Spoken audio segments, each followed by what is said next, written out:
Abra sua Bíblia comigo, lá no Evangelho de João. Evangelho de João, capítulo 14, verso 16, nós vamos até o 18. Amém? Diz assim: e eu rogarei ao Pai, e Ele vos dará outro Consolador, ou outro advogado, a fim de que esteja para sempre convosco. O Espírito da verdade que o mundo não pode receber, porque não o vê, nem o conhece. Vós o conheceis, porque Ele vive convosco e estará dentro de vós. Não vos deixarei órfãos, voltarei para vós. Amém?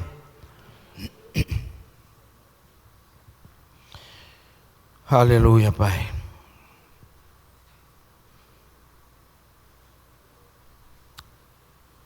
Tenho Pai.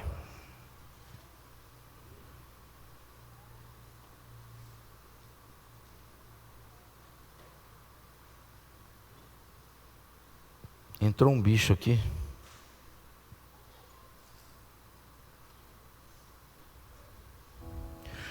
Tenho Pai. Nós vamos falar hoje um pouquinho sobre orfandade. Esse é um tema bastante falado, né? Já há alguns anos se vem falando sobre a questão da orfandade. E eu dou graças a Deus porque muitas pessoas elas têm compreendido sobre esse tema e isso tem sido libertador para ela, mas para outros infelizmente não. Embora ouvido por milhares de pessoas, é fato que isso não é compreendido por todos da igreja do Senhor Jesus.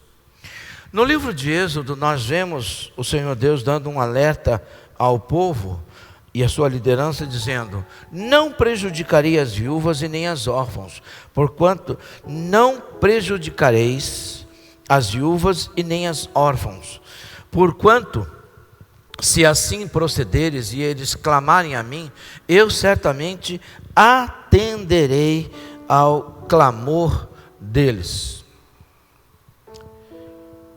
24.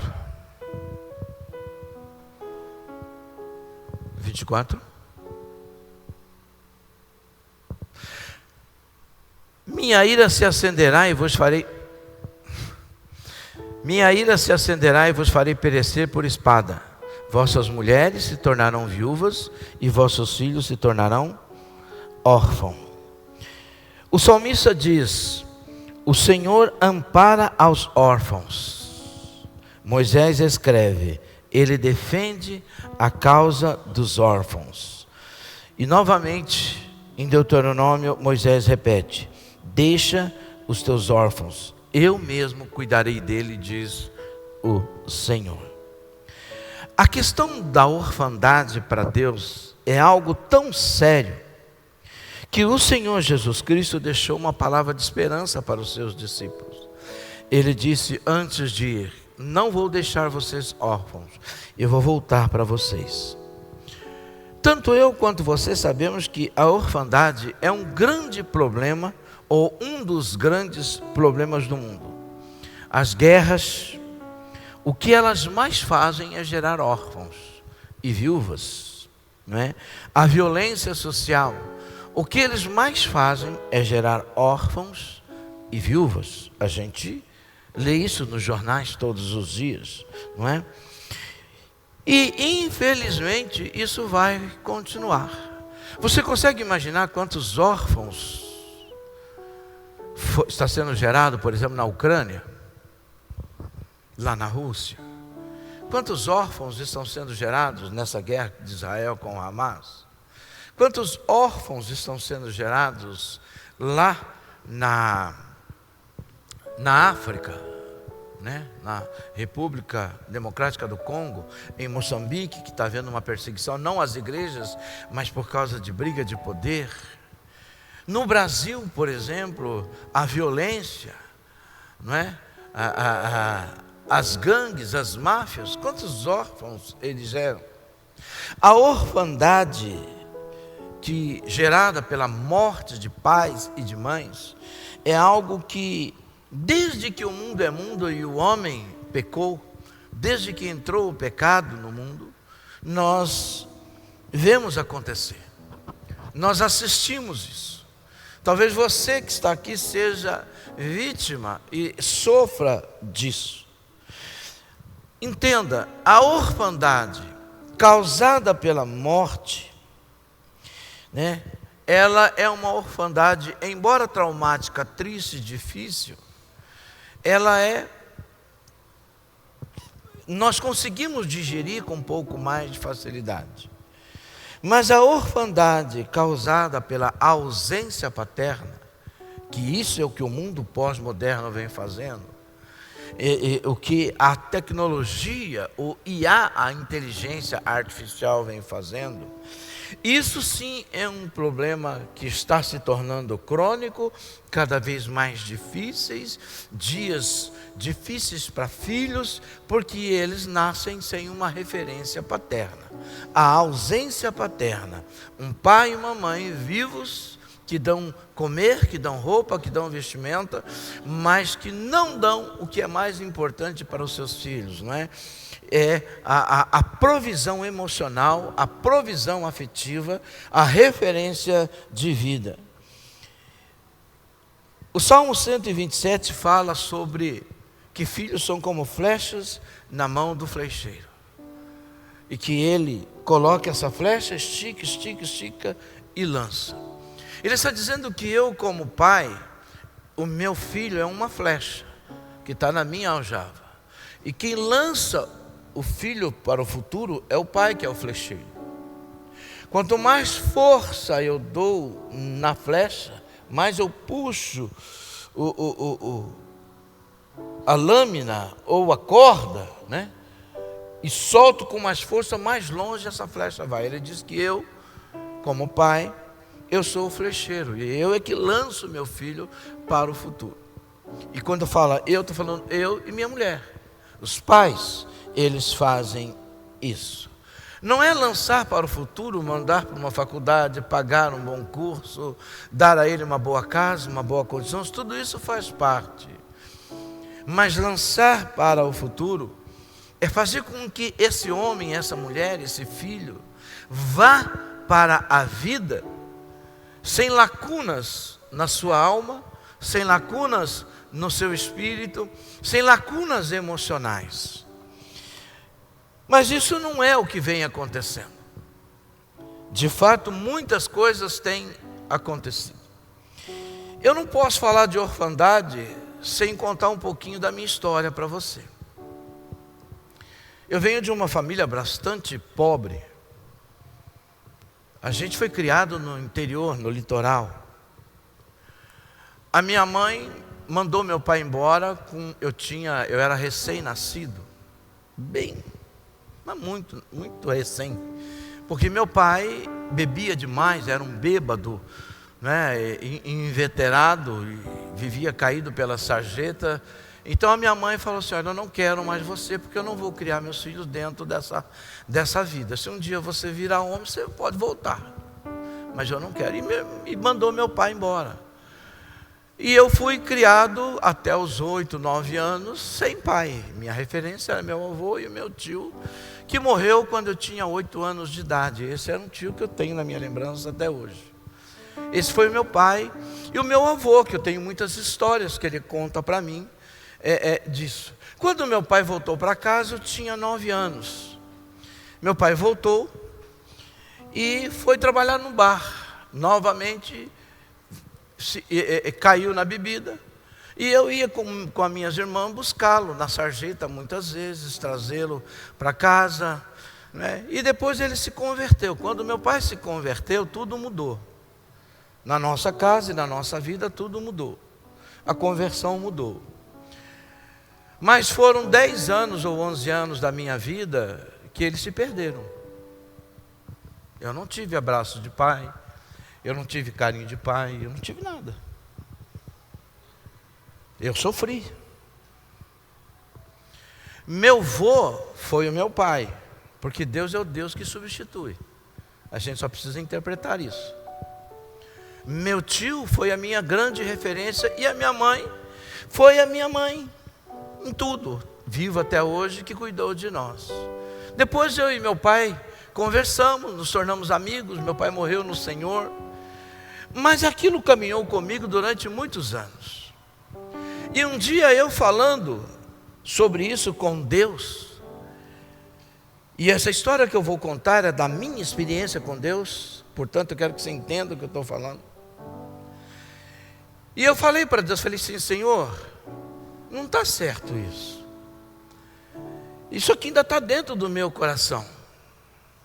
Hoje eu me emociono, eu falo, mas não com dor. E Deus falou para mim algo muito forte. Ele falou assim: filho, presta atenção no que eu vou falar, por favor, para você não pensar que estou falando de heresia. Ele falou assim: João foi seu pai, como José foi pai de Jesus por um tempo. Mas seu pai sou eu. Eu deixei você para João cuidar, porque quando eu dou filho aos pais, eu dou para eles criarem para mim, porque filhos são heranças minhas. Então tudo que eles fazem, por ignorância, ou qualquer coisa que valha, é porque eles não entendem que eles não estão criando filhos para eles. E a maior prova disso é que quando chegam numa certa fase, o filho casa, forma uma família, bate asas e vai embora, como um passarinho. Os pais não criam filhos para eles. Eles recebem o título de pai porque é uma honra que eu dou a eles. Mas o único pai sou eu. Então eu quero que você entenda, Gerson, que você não precisa carregar culpa do que o seu pai não te deu. Você precisa aprender a pedir para mim. Porque eu sou seu pai. Mas a maioria das pessoas que me servem ainda insistem em querer pedir para o pai biológico dar o que ele não tem. Mas eu tenho. Se precisa de amor, eu tenho. Se precisa de perdão, eu tenho. Se precisa de carinho, eu tenho. Se precisa vencer na vida, eu sei como dá. Mas o meu povo não me reconhece como pai, só me reconhece depois do pai biológico. E por isso não consegue perdoar, porque acham que é o pai que trava a vida deles. Mas um cristão, quando ele entregou a vida para mim, ele deixou espiritualmente de ter o seu pai biológico e passou a ter um pai que sou eu. Se ele entender isso, ele é curado. Ele vai amar o seu pai, ele vai ajudar o seu pai, porque tudo que seu pai tenha feito, seu pai biológico, ele o fez por causa do pecado. E a maior prova disso, filho, é que quem veio para mim não foi o velho Gerson, foi o novo, porque eu gerei o novo Gerson. O velho já passou. Por que você está sofrendo pelo velho Gerson se ele já morreu? Vocês sofrem por causa de defunto que vocês insistem em querer ressuscitar. Porque o velho homem já morreu. O filho do João morreu no dia 23 de fevereiro de 83. E no dia 23 de fevereiro de 83 nasceu o meu filho, que é você. Mas o meu povo perece por falta de conhecimento, por não entender que, embora a gente precise, vocês precisem do afago, do carinho, vocês precisem da paternidade, você precisa entender que quem pode dar tudo isso para vocês sou eu. Lógico que o pai deve amar, tem que suprir os seus filhos, mas no processo de cura, você precisa entender quem é seu pai. Eu vou dizer para você de coração que eu estou falando para você. Eu nunca mais tive problema de paternidade. Porque todas as vezes que acontece alguma coisa, eu vou para o meu pai.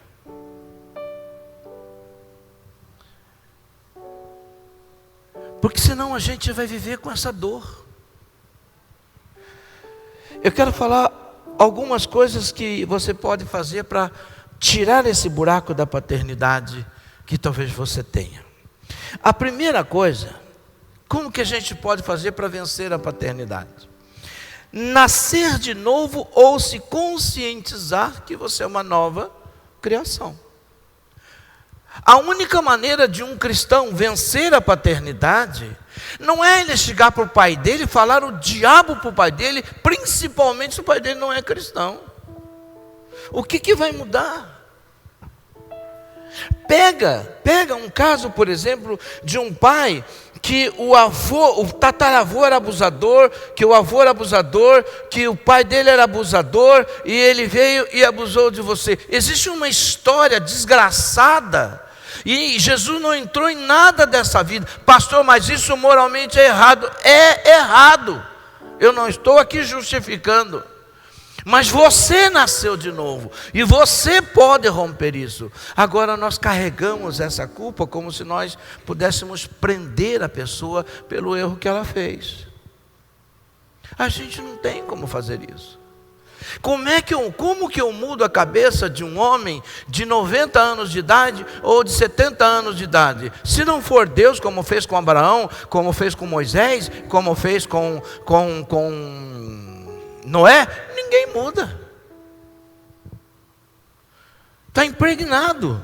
Mas eu tenho que ter consciência de que eu nasci de novo. Eu sou uma nova criatura. 2 Coríntios 5,17 diz o seguinte: portanto, se alguém está em Cristo, nova criação é. As coisas velhas, antigas já passaram e tudo se fez novo. Tudo, absolutamente tudo. O conselho de Jesus a Nicodemos em João 3:7, 6 e 7 é o seguinte: o que é nascido da carne é carne, mas o que é nascido do Espírito é Espírito. Não te surpreendas pelo fato de eu te haver dito, você tem que nascer de novo.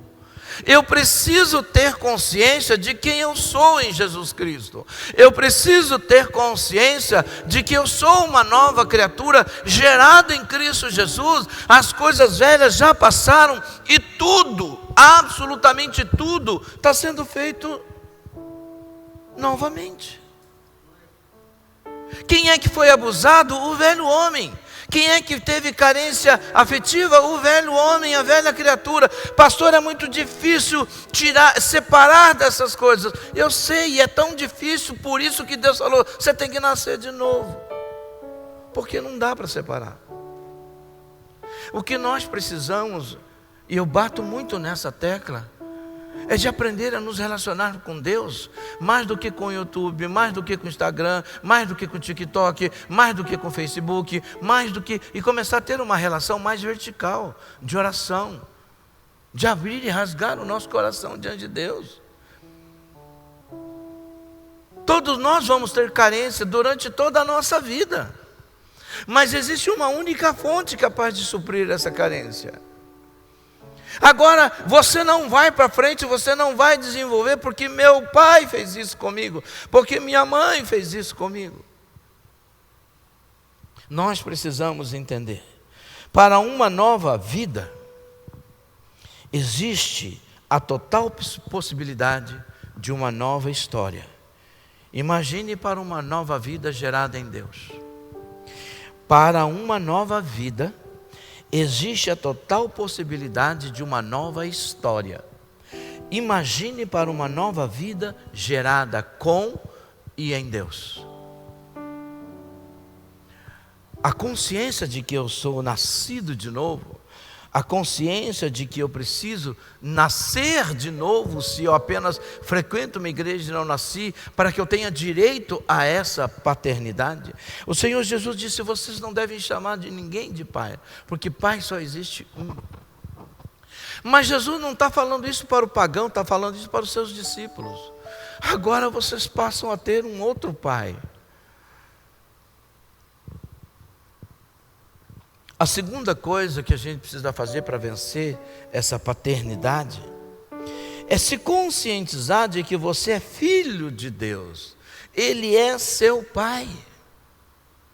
Sabe, essa ideia de filho, ele é algo tão forte que a gente não entende. Sabe, tem pessoas que elas têm a consciência de que são filhos de Deus, como o filho pródigo que não foi, que não abandonou o pai. O filho pródigo que abandonou o pai tinha muita consciência de que era filho, mas era um filho que foi gerado para trabalhar, para fazer a obra, para estar ali, para levantar cedo, dormir tarde, para não desfrutar de nada do que o pai tinha, para não se relacionar com o pai. Tem muitos hoje que são filhos de Deus e pensam assim: o importante é fazer a obra de Deus, eu tenho que estar na obra, eu tenho que estar... Ei, para! Isso tudo é importante. Mas você também precisa entender que você tem que agir como o filho que infelizmente foi embora. Mas por que ele voltou? Porque ele sabia que tinha um pai. Porque ele sabia que podia contar os seus defeitos para o seu pai, abrir seu coração. Às vezes para um pai biológico, não. Quando eu discuti com meu pai e eu saí de casa, eu fui lá para São Bernardo, abri vala da Sabesp na época, no meio da rua, ali na Avenida Rude. Aquela avenida de ponta até a Praça Rude, até lá embaixo o Paço Municipal. O Gerson ajudou a abrir vala para colocar tubo para passagem de água. E à noite, o que eu fazia? Para economizar dinheiro, eu falava assim, eu não era cristão, tá? Eu falava assim, eu vou passar lá no supermercado Casas da Banha. Quem lembra do mercado Casas da Banha aqui? Meu Deus, como eu sou antigo. Nós, né, pastores? Não, somos não, antigo não, experientes. Eu estava lá no mercado Casas da Banha, eu comprava um caracu e ovo. E chegava lá e batia, no acampamento batia no liquidificador. Falei assim, agora, né, isso aqui vai me abastecer, vou guardar o dinheiro, era baratinho. Me dava uma desgraçada de uma fome que eu ia para a padaria e gastava todo o meu dinheiro. Aquilo abriu o apetite em vez de matar a fome, né?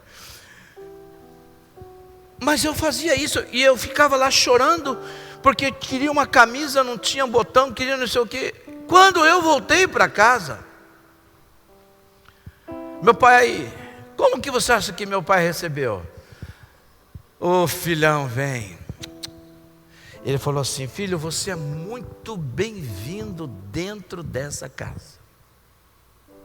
Mas as regras pelas quais você saiu continuam valendo. Se quiser voltar, você entra na regra. O que vocês acham que eu fiz? Entrei na regra. Eu nunca esqueci o que meu pai falou. Meu pai era cara do mato. As regras pelas quais você saiu dessa casa continuam valendo. Se você quiser voltar, você é muito bem-vindo, mas as regras continuam valendo. Eu mudei, mas eu pude e entender que eu tinha um pai que estava disposto a me acolher, mas não concordar com as bobagens que todo adolescente, pré-adolescente, jovem que acha que é o conquistador da época, da fase.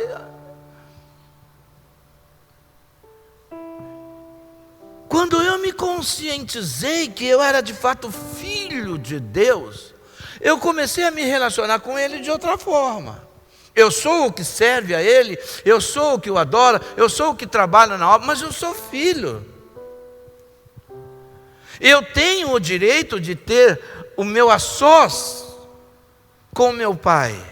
E no meu secreto, não é o secreto da formalidade, é o secreto da santidade. A gente vai para o secreto cheio de formalidade, a gente não chama Deus de Pai, chama, ó Deus Criador dos céus e da terra. Tu que sabe de todas, se Ele sabe de todas as coisas, por que você falou?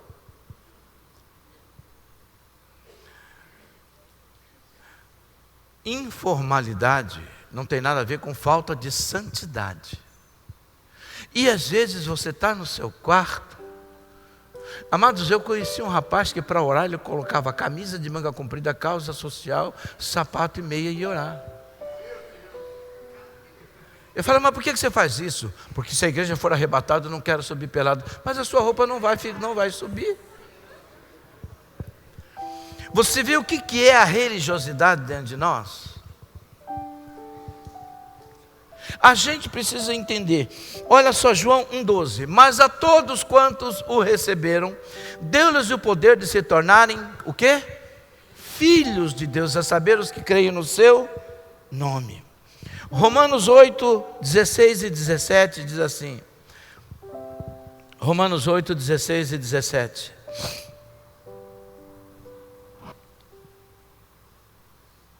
Romanos 8, 16 e 17.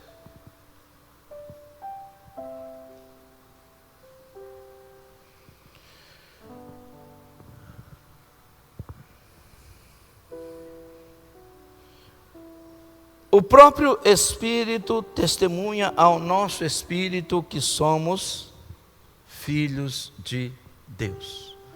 O próprio Espírito testemunha com o nosso espírito que nós somos filhos de Deus.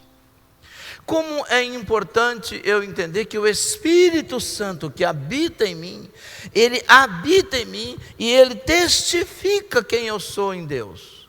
A minha questão de identidade passa exatamente por isso. A primeira coisa que eu preciso saber é quem eu sou de Deus. Ou melhor, o que eu sou de Deus. O que eu sou de Deus? Eu não sou uma pessoa qualquer. O que eu sou dele? Um servo? Não. O que eu sou dele? Um adorador? Também não. O que eu sou é um filho que adora, que serve, que trabalha para o pai, que serve ao pai, que se relaciona com o pai, mas eu sou filho. E filho tem acesso ao pai a hora que ele quiser. Sabe, a gente trata Deus como um Deus distante. 1 João 3,1 diz o seguinte: vede que imenso amor nos tem concedido o Pai, a ponto de sermos tratados como filhos de Deus, e em realidade somos filhos de Deus. Por esse motivo, o mundo não nos conhece, porquanto não conheceu a Ele mesmo. Ter a consciência de que nós somos filhos, e como tal, nós podemos nos aproximar do Senhor, não só para adorá-lo, celebrar, mas para falar das nossas dores, das nossas mazelas, daquilo que nos fere, daquilo que nos consome, de uma relação que doeu, que machucou, e ela pode ser a paterna, biológica, mas que nos amarra, que nos prende. Tem casamento em que a mulher transfere para o marido a figura do pai e não consegue ter uma relação saudável com o seu marido, porque ele tem uma ou outra característica que lembra o que o pai fez para ela, mas todo mundo repete a característica de alguém. Mas porque não há ou não houve um tratamento, ela se fecha, ela tem medo disso. Tem mulher que ela não consegue ter uma relação íntima, liberta com o marido, porque foi abusada do pai, e ela transfere para o marido, e ela vê o marido como um abusador. Mas não tem nada a ver com o marido, tem a ver com a cura que não existiu e não existe dentro dela. Porque ela ainda vive nos traumas e nas feridas da velha criatura, que já morreu, e que cheira mal. Então a gente ouve ministrações e ministrações sobre a paternidade, ministrações e ministrações, a doutora fulana, o pastor Beltrano, não sei o que, ciclano, ele tem um seminário de paternidade, você entra em um, sai de outro, entra em um, sai de outro, passam-se anos, e você continua sendo a mesma pessoa, poço de enfermidade emocional, afetivo. Por quê? Porque você não entendeu qual é a sua identidade. Qual é a sua identidade em Deus? Você é filho, você é filha de um pai que não é abusivo. Você foi gerado de novo, gerada de novo. Você precisa ter essa consciência.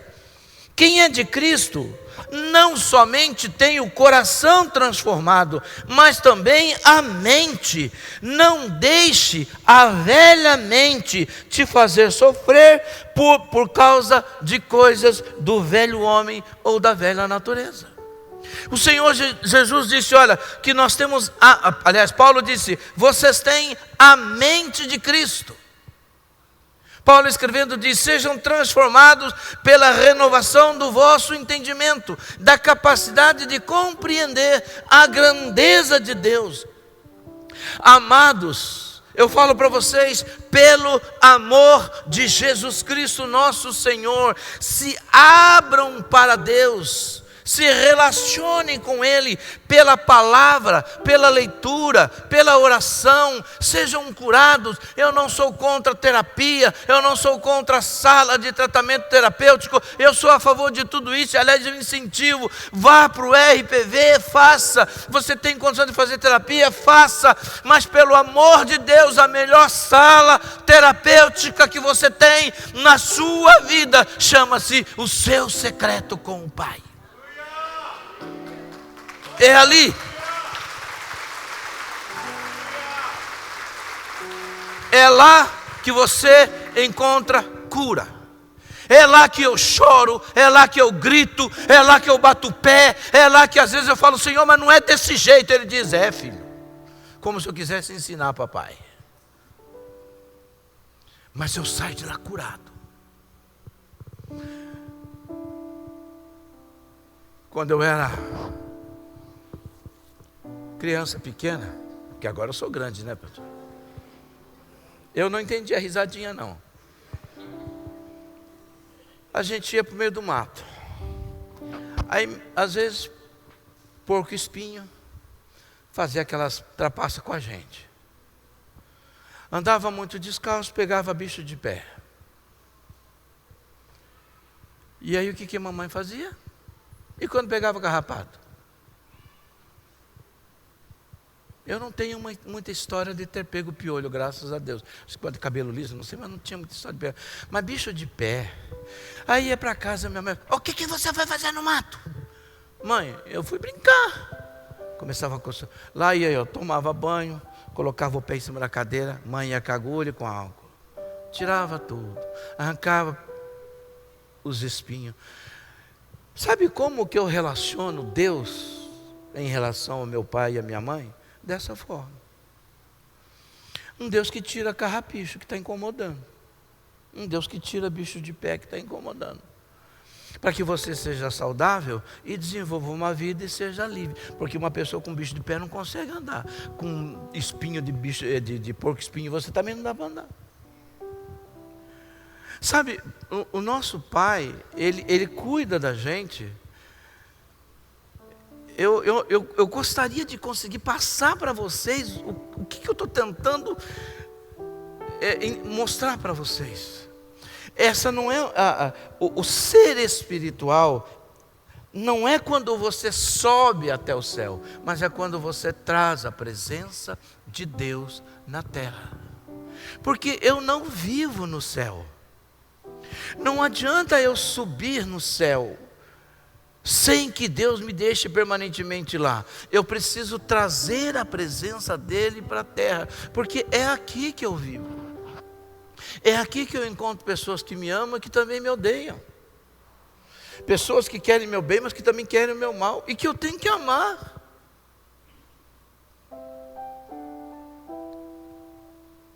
É aqui que eu encontro com essas pessoas. Então eu preciso entender e me conscientizar de quem eu sou em Deus. Mas há uma terceira coisa que você precisa fazer, e eu vou repetir. Abra seu coração para o Pai e fale com Ele da sua dor. Fale para Ele da sua dor. Você sabe que uma das coisas que não deixa a gente ser curado é o orgulho. E tem gente que mesmo no secreto ele não abre o coração para Deus, por causa do orgulho. Parece que as paredes vão ouvir. Mas a gente precisa aprender a abrir o nosso coração para o Senhor, a falar da nossa dor com Ele. Você acha que eu nunca falei disso para Deus? Da situação do eu e meu pai? Da criação? Lógico que eu falei. Eu, graças a Deus, nunca sofri abuso, mas eu fui roubado. Eu não fui lançado como flecha.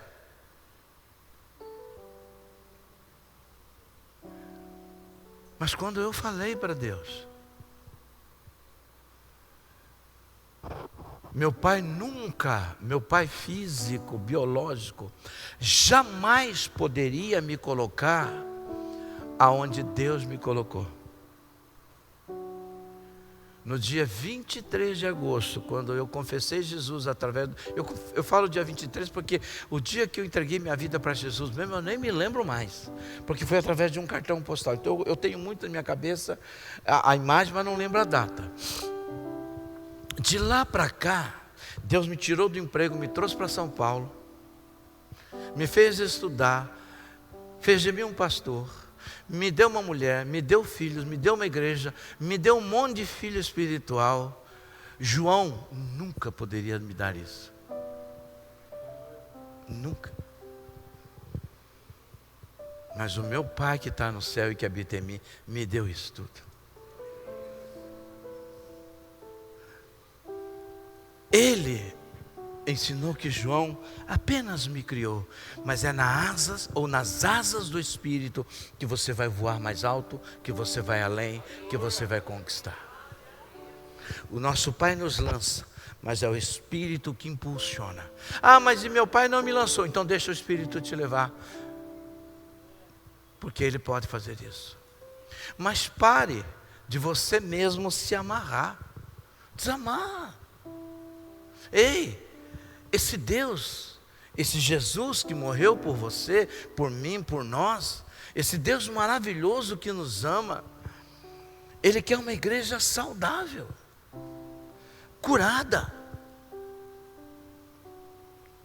E a gente precisa entender isso. Esse relacionamento de paternidade com Ele é algo tremendo. Salmo 42, Davi diz o seguinte: por que estás abatida, ó minha alma? Por que te martirizas no meu ser?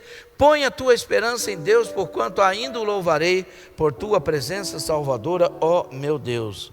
E Jeremias 17, 14 diz o seguinte: cura-me, ó Senhor, e serei curado. Salva-me e serei salvo, pois tu és aquele a quem eu adoro e louvo. Deixa eu falar uma coisa para você, presta atenção no que eu vou te falar.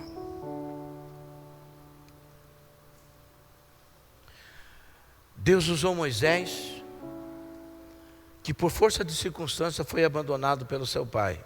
Ele foi colocado no rio Nilo e foi criado pela princesa lá de Faraó. Quem criou foi sua mãe, mas essa identidade ele não podia ter. Ele viveu com uma identidade castrada.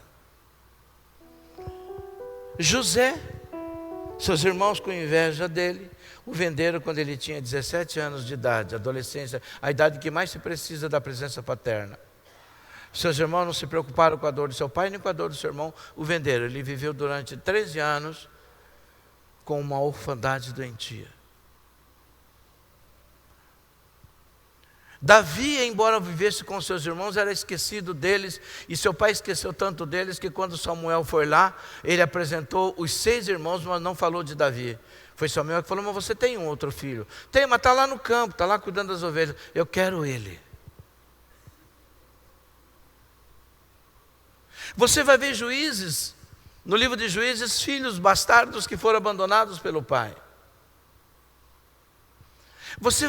A Bíblia está cheia de história de pessoas que foram rejeitadas ou abandonadas por circunstâncias N, mas que Deus levantou.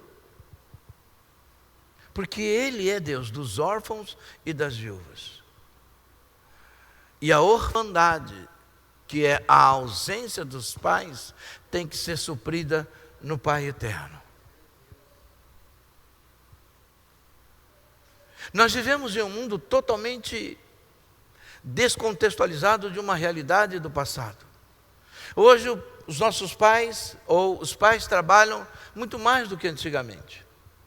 Antigamente o pai saía de casa às 7 horas, 4h30, eu fui criado assim, saía de casa às 7 horas, 4h30, 5 horas estava em casa. Hoje o pai sai 4 horas da manhã, chega às 8 horas da noite. Tem pais que final de semana, em vez de ficar com os filhos, vai bater bola com os amigos. Tem pai que depois de velho compra videogame dizendo que é para o filho, mas na verdade é para ele realizar o desejo dele. Né, Felipe? Aí ainda deixa o filho perder todas as partidas para lembrar que ele venceu aqueles caras que ele queria vencer e não venceu no passado. Né? Aí o filho sai chorando, a mulher chega, o que você fez com ele? Nada, ele perdeu o jogo, mas o cara tem 5 anos, você tem 40. Não é? É desproporcional. Vai jogar com o campeão mundial para ver se você não sai chorando também. Mas é assim. A gente precisa aprender a falar da nossa dor. Abrir nosso coração para pessoas que nos ouvem é bênção. Mas abrir nosso coração para nosso Pai eterno e falar de nossa dor é de fato bálsamo, curador e consolador. Nem sempre obteremos a resposta que queremos, mas sempre teremos o consolo da sua presença na nossa dor, que também é dele. Amém? Quarto e último, perdoe a dívida emocional e afetiva dos seus pais com você. Essa é a parte mais difícil. Mateus capítulo 6, versículo 12. Quando Jesus faz aquela oração, ele diz assim: perdoa-nos as nossas dívidas, assim como nós perdoamos aos nossos. Mas é interessante que a gente olha para esse texto e pensa logo em quê? Em bens, em dinheiro, em coisa material. Não é? Eu emprestei, está me devendo. Mas o seu pai te deve afetividade. É um devedor. O seu pai te deve um abraço, nunca te deu. O seu pai roubou, vamos lá moças, a sua virgindade quando abusou de você, ele te deve. Você, filho, o seu pai roubou o seu desejo de voar quando te castrou com palavras pesadas. O seu pai abusou, ele roubou uma coisa que não era dele, de você. Então ele é um devedor, ele continua te devendo. Mas ele morreu, graças a Deus aquela miséria foi para o inferno. Mas você também vai atrás dele. Jesus disse: perdoe aquele que nos deve dinheiro aos nossos devedores. A Bíblia diz: a ninguém devais coisa alguma, exceto o amor. Então, aquilo que o seu pai está te devendo, e você não quer perdoar, é o que te mantém preso, é o que não te deixa livre, é o que não te faz viver, é o que não te deixa prosperar. Perdoa as nossas dívidas como nós perdoamos aos nossos devedores. Mateus 18, 21 e 22 diz o seguinte: então Pedro chegou perto de Jesus e lhe perguntou: Senhor, até quantas vezes o meu irmão pecará contra mim que eu tenha de perdoá-lo? Até 7 vezes? E Jesus lhe respondeu: eu não direi que até 7 vezes, mas sim até 70 vezes 7. Eu tenho esse texto na minha cabeça que quando o Senhor falou, ele ligou isso. Eu não me falha a memória, seu personagem é Lameque, aquele que matou 2 pessoas. Ele diz: Caim, meu pai, matou Abel, mas eu matei uma pessoa porque fez isso, e matei uma outra pessoa porque fez aquilo, não é? E agora as pessoas que vão me procurar e vão me matar, e eu serei, vamos lá em outras palavras, condenado até 70 vezes 7. Eu creio que Jesus tem essa palavra aqui. Porque Lameque está dizendo: eu serei culpado 70 vezes 7 porque eu matei 2 pessoas. E eu tenho comigo que Jesus, quando ele cita isso aqui para Pedro, ele está citando exatamente uma palavra de condenação de Lameque. E Jesus disse: não somente 7, mas 70 vezes 7. Você deve perdoar o seu irmão. Você deve perdoar o seu próximo.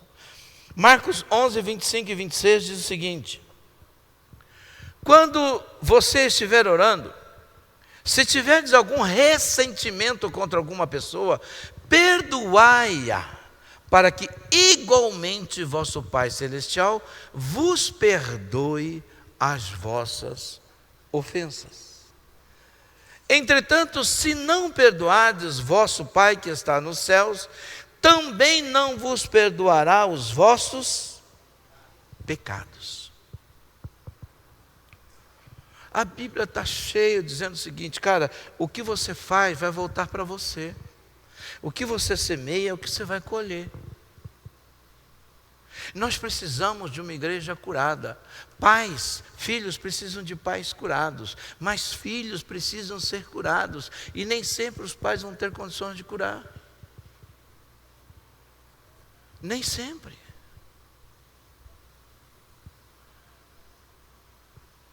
Eu converso com pessoas idosas e eu vejo que a cabeça delas está totalmente fechada. E eu peço para Deus, eu quero que o Senhor me dê uma mente sempre aberta, pronto a aprender. O conceito que nós temos de Deus é o conceito de uma lata de sardinha. Você pode abrir 1000 latas de sardinha, ou vai ter 3 sardinhas grandes ou 4 pequenas. Você não vai encontrar 5 sardinhas lá dentro. Ou é 3 sardinhas grandes ou 4 sardinhas pequenas. É sempre isso. A gente coloca Deus numa lata de sardinha achando que é desse jeito, não é. Deus, Ele anda por princípios, mas princípios que nós não conhecemos. E por não conhecer, nós usamos princípios que a gente vê na televisão, vê no YouTube, vê alguém falando, às vezes, sem fundamento nenhum. Mas a gente absorve. Porque não importa o que ele fala, se está vendo quem é que está falando. Quem está falando é fulano. Mas eu não sei qual é a intenção do coração dele. Deus está precisando, e Deus quer, e Deus está buscando uma igreja curada. Amado, nós vivemos numa geração de igrejas doentes, mas doentes. E eu acho que você é uma pessoa doente. E eu não estou aqui rogando praga, não, eu estou falando de coisas que estão dentro de você há 30 anos, há 20 anos, e você fala assim, poxa vida, por que eu não me libertei disso? Porque a religiosidade não te deixou, porque alguém te falou que é assim mesmo, mas não é. Não é assim. Senhor, aonde que nós vamos arrumar dinheiro para comprar pão para todo esse povo? Não tem. Tem que mandar eles embora, Senhor. Não dá de comer, Pedro. Não tem. Não é assim, Senhor, que as coisas funcionam. Ah, não, Pedro. Não, não é assim. Como é que é, Pedro? Nós precisamos de 200 denários. Não, quem tem alguém que tem pão aqui? Tem um cara que tem 2 peixinhos e alguns pães. Traz cá. Ele levanta, dá graça e multiplica, e mais de 4.000 pessoas comem, sobra pão que dá para alimentar outras pessoas. O que o senhor está querendo dizer com isso? Que eu não consigo colocar Deus nos meus princípios, nos meus dogmas. Eu preciso entrar nos princípios e nos dogmas de Deus. Deus é capaz de fazer coisas grandes. O meu Jesus, o seu Jesus, foi capaz de pegar a saliva dele, cuspir, fazer o lodo, passar no olho de um cara. Que nojento. Eu sei que você pensou isso. Ele falou, vai lá e lava no tanque. O cara foi e lavou. E as bactérias que estavam no lodo, o vírus que estava no lodo, o nojo que estava no lodo, fez o cara enxergar. Aí você fala assim, nossa, como Jesus é porco. Não, não é não. É que às vezes precisa virar uma chave na nossa cabeça. Precisa virar uma chave nos nossos dogmas. Tem que virar uma chave na nossa maneira de se relacionar. Deus nunca, jamais abriu mão dos princípios e da santidade. Mas a gente cria barreiras para se relacionar com Ele. E aí a gente não é curado. pastor, mas como é que eu vou falar para ele? Jesus, eu estou curado. Olha só, se você chegasse para o seu pai, vamos fazer de conta que Felipe é meu pai aqui. Eu falo o diabo para o Felipe, eu pus tudo para fora. Aí eu saio. Ai, foi tão bom ter falado aquilo, porque eu abri meu coração. Nada você fez, sabe o que? Vingança. Você se vingou. Porque aí você viu ele chorar, eu vi ele chorar, eu vi ele se humilhar, aí eu saí lá. Falei tudo que eu me senti mais leve nada, espera um mês para você ver. Se você ver seu pai por causa disso entrar em depressão e ir para o buraco, você vai falar assim, nós está vendo como ele era culpado? Mas você fez pior do que ele. Não é assim. Não é desse jeito. Quando a gente ora a Deus, e a gente precisa entender que é pela fé, Senhor, eu recebo essa cura em nome de Jesus, eu liberei meu pai, eu liberei minha mãe, eu liberei minha família. Quando você o vê, dá um abraço, quando você o vê, abrace ela, quando você o vê, abra um sorriso. Pastor, é difícil sim, porque você está convalescendo, mas é assim que nós somos curados, lutar contra a força que vem para cima de nós. Eu estou curado, eu sei que o meu Redentor vive e já se levantou, que a culpa está na cruz, que Jesus levou o culpado, que eu estou curado, que eu estou liberto, que eu estou livre. Eu decido viver como uma pessoa livre, porque eu tenho Pai.